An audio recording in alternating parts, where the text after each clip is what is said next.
Time and distance. Question number 94.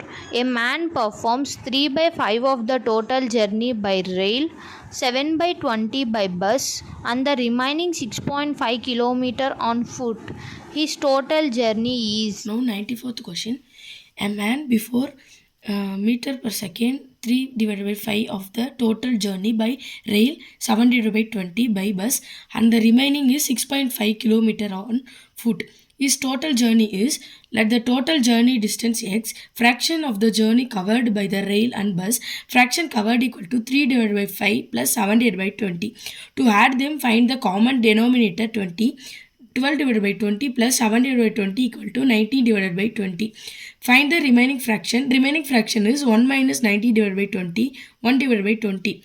Calculate the total distance x. The problem state of the remaining is 6.5 km. So, 1 divided by 20 into x equal to 6.5 km.